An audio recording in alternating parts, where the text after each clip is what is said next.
मतलब खुलासा पता नहीं चल रहा था, क्योंकि ये लोग जो है ना, ये लोग जो है ना सब प्रूफ दिखा रहे हैं, सब दलीलें दिखा रहे हैं, और शाह साहब का रुजूनामा दिखा रहे हैं, देवबंद का फतवा दिखा रहे हैं। फिर मेरे पास बहुत सी चीज़ें आई हुई हैं, अगर आप चाहेंगे तो मैं व्हाट्सएप आपको भेज दूंगा। मौलाना इब्राहिम साहब जोला खत है, मौलाना अहमद साहब का खत है, और मुंतखब के बारे में एक चीज़, बस यार बहुत और भी बहुत सारी चीज़ें थी, तो समझ में नहीं आता। हालांकि मेरा रुझान माशाल्लाह शूरा की तरफ है नहीं बिल्कुल, मैं शुरू से अमारत को फॉलो करते हुए आ रहा हूँ, और शरह सगरी मेरा यही है कि अमारत पे इंशाल्लाह आखिर तक रहना है। थोड़ा जानना ये था, आपने माशाल्लाह तहकीक की है, तो आपके हाथ क्या लगा है और चीज़ ऐसी? नहीं, मेरे ख्याल में तो मेरे को कोई ऐसी दलील इनकी लगी नहीं। क्या दलील इनके पास है इस तरह की? आपको क्या दलीलें आई हैं, क्या चीज की दलील है? अब देखो, हर आदमी कुछ ना कुछ तो रखेगा अपने पास, लेकिन क्या वो मसले के हल के लिए वो चीज काबिले दलील की नहीं है।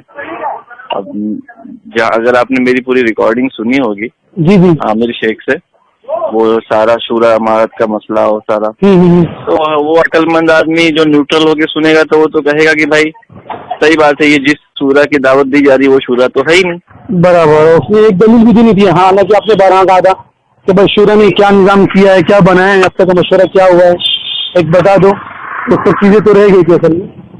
अब देखो, जहाँ तक रही मौलाना साहब के ऊपर, अगर कोई लोग दिखा रहे हैं मौलाना साहब ने ये कहा, मौलाना साहब ने वो कहा, मौलाना ने ऐसा किया, मौलाना ने वैसा किया, तो देखो मौलाना साहब को हम अमीर मानते हैं, उनकी मासूमियत की वजह से नहीं मानते हैं कि मौलाना साहब अमीर हैं तो इसका मतलब कि वो मासूम है। बराबर है? हर आदमी जो है गलती का पुतला है, ठीक है। अब वो लोगों को उलझन होती है जो लोग ये मौलाना साहब को कहते हैं कि बहुत ज्यादा इन्हें दूध के धुले और मासूम आदमी है, ऐसा आदमी तस्वुर करता है।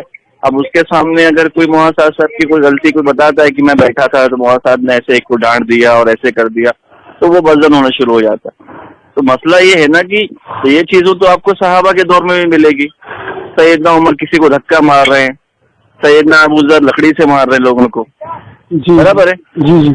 तो हम तो वहां पर बोलते नहीं सहाबा हैं, उनके ऊपर कोई इश्काल नहीं होता। सैयदना अबू हुरैरा रज़ियल्लाहु अन्हु कह रहे हैं कि मैं अल्लाह के नबी का कासिद हूँ, और अल्लाह के नबी ने कहा है कि जाओ ला इलाहा इल्लल्लाह जो पढ़ेगा उसको जन्नत की खुशखबरी दे दो। सैयदना उमर को बता रहे हैं कि अल्लाह के नबी सल्लल्लाहु अलैहि वसल्लम का कासिद हूँ, उसके बाद भी धक्का मार के गिरा दिया।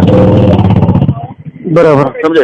तो कहने का मतलब ये है कि अब इस तरह की बात है। अब मौलाना साहब की दूसरी किस्म की जो, ये तो अखलाक लाइन के पहलू हो गया। फिर हजरत ने ये कहा कि ऐसी ऐसी बातें जो अहले सुन्नत वल जमात के मसाइल के खिलाफ हैं, या फिर देवबंद के अकायद के खिलाफ हैं, बराबर। तो अगर ये बातें अगर मौलाना साहब की बिल्कुल वाज़े है और इस पर कोई फतवा ही है और ये गलत ही है, तो फिर उन उलमा देवबंद का क्या जो इस वक्त मौलाना साहब की बातों का दिफा कर रहे हैं। पूरा मज़ाहिर उलूम जो कि बड़े बड़े वहाँ के मुफ्ती और बड़े बड़े लोग, मौलाना साहब को आज बुलाया भी है उन लोगों ने 31 तारीख है, आज हजरत का बयान भी है मज़ाहिर में। फिर आज निजामुद्दीन का वक्त गया है, और मेरे को गालिब गुमान मौलाना साहब भी गए हैं, मज़ाहिर ने बाकायदा उनका बयान रखा है, आज ही गए हैं। आप उसकी तहकीक कर लें मेरे पास, मैं आपको भेज दूंगा इंशाल्लाह। और उसके बाद फिर पूरा नदवा जो है, इतना बड़ा मदरसा है नदवे का, नदवे वाले भी मौलाना अनीस नदवी, मेरी खुद बात हुई है, हजरत ने जो है वो किताबचे लिखे हैं, मैंने लखनऊ से मंगवाए हैं। मुफ्ती शब्बीर शाही मुरादाबाद में, इतना बड़ा मदरसा है मुरादाबाद का, मुफ्ती शब्बीर जो है वो इतनी बड़ी शख्सियत है इस वक्त कि उनकी गैर मुकल्लिदीन के लाइन से किताबें मैंने आज से साल भर, जब मैंने शुरू किया था मुताला गैर मुकल्लिदीन का, तब हजरत की किताब मेरे हाथ लगी थी। इतनी बड़ी हस्ती है जी। और उनका साथ दे रहे मुफ्ती सलमान मंसूरपुरी, जो कि किताबुल नवाजिल, किताबुल मसाइल, बड़ी बड़ी किताब की मुसन्निफ है, फतवे की किताब। तो मैं ये कह रहा हूँ कि अगर मौलाना साहब की एक तो अखलाकी पहलू को छोड़कर जो दूसरा पहलू जो है कि हजरत ऐसी बात करते हैं जो अहले सुन्नत वल जमात के नजरिए के खिलाफ है, अकायद के खिलाफ है, ऐसे ऐसे मसले देते हैं, ऐसे फतवे देते हैं, तो फिर आखिर इन उलमा इकराम को दिफा करने की जरूरत क्या है? आप समझ रहे मेरी बात? मेरा ये कहना है कि जो शिया के कुफ्र की तायद करे वो भी काफिर है ना। बराबर। बरेली की जो बिदत की तायद करे वो भी बिदती है कि नहीं है? बराबर।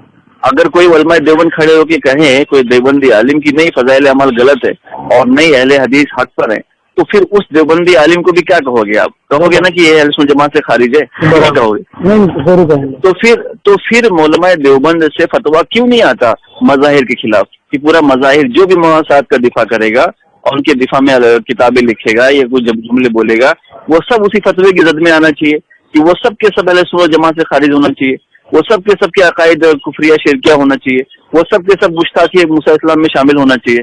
برابر. تو کیوں نہیں اس کو شامل کیا جا رہا؟ دیکھو جو چیز واضح ہوتی ہے وہ سورج کی روشنی کی طرح واضح ہوتی ہے. سمجھے بات کو؟ قادیانی کی گمراہی سورج کی روشنی کی طرح واضح تھی. کسی دیوبندی عالم نے قادیانی کا دفاع نہیں کیا. غیر مقلدین کی گمراہی سورج کی روشنی کی طرح واضح ہے. کسی کو کوئی دیوبندی عالم اٹھ کے اہل حدیث اور غیر مقلدین کا دفاع نہیں کرتا، کوئی بدعتی کا دفاع نہیں کرتا. تو آخر مولانا صاحب صاحب اگر واقعی میں اہل سنت جماعت سے خارج ہو رہے ہیں اور ان کے نظریے بدل رہے ہیں تو پھر علماء کیوں دفاع کر رہے ہیں؟ برابر سوچنے والی بات. علماء تو جواب دے رہے ہیں. آپ سمجھو علماء جواب دے رہے ہیں. موسیٰ علیہ السلام کے واقعے والے پر تو پوری تفسیروں کے حوالوں کے ساتھ مفتی سلمان مظاہری نے پوری کتاب لکھ ڈالی ہے. برابر.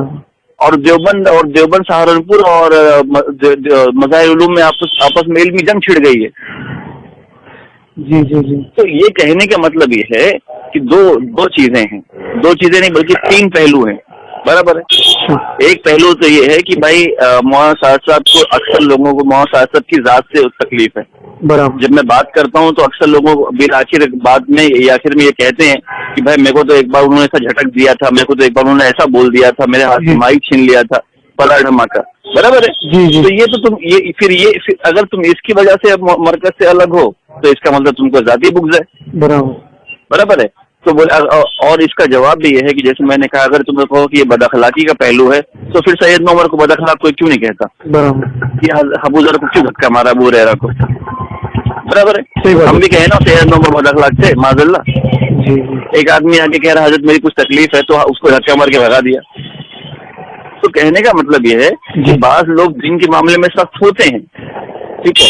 تو اگر کچھ ایسی بات تمہیں مولانا صاحب نے دیکھی ہوگی اور تم کو مولانا صاحب نے اس وقت جو ہے وہ سختی سے اس کو تم کو منع کیا ہے، تمہارے ہاتھ سے مائک چھینا یا کچھ کیا تو ٹھیک ہے بھائی، چلو ان کی طریقہ غلط تھا، ہم مان لیتے ہیں، چلو طریقہ غلط تھا. لیکن اس سے یہ بات تو خارج نہیں ہو جاتی نا کہ 1995 میں ان کو امیر بنایا گیا تھا. اللہ کے نبی صلی اللہ علیہ وسلم نے یہی کہا تھا کہ اپنے امیر کی اطاعت کرنا، چاہے اس کا سر کشمش کی طرح ہو، چاہے وہ لولا ہو، چاہے وہ لنگڑا ہو، چاہے وہ حبشی غلام ہو. یہ لفظ فرمانے کا اللہ کے نبی صلی اللہ علیہ وسلم کا مقصد کیا ہے؟ آپ سوچو نا. یہ مقصد یہی ہے کہ اگر تم کو ناگواری گزرے گی، اس کے کالے پن کو دیکھ کے ناگواری ہوگی، اس کا کشمش کی طرح شر ہوگا تو ناگواری ہوگی نا. یار کیسا آدمی ہے، ٹنگنا ہوگا. آپ نے فرمایا اگر ٹنگنا ہو تو ٹنگنا دیکھے گا تو آدمی بولے گا یار یہ ٹنگنا اس کی کیا مانے. تو اسی طرح اگر آدمی تمہارے ہاتھ سے مائک چھینے گا، تمہیں کوئی سا جملے بولے گا، تم کو ناگواری پیش آئے گی. اس لیے آپ نے فرمایا تھا کہ اپنے امیر کی اطاعت کرنا، چاہے وہ حبشی غلام ہو. تو ظاہر سی بات ہے کہ امیر کی ناگواری کو برداشت کرنے کے لیے کہہ رہے اللہ کے نبی صلی اللہ علیہ وسلم.